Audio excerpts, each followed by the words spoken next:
Hello everyone, today we will talk about how to fix or how to solve the problem of Coinbase weekly on settings.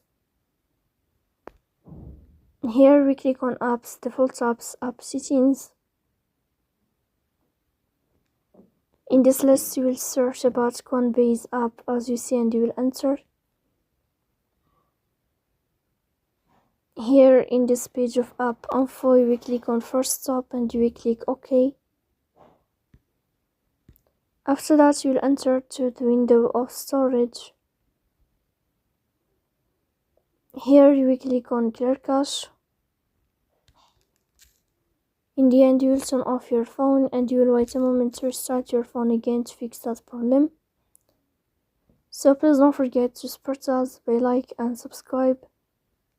See you next time and thank you for your watching and your attention.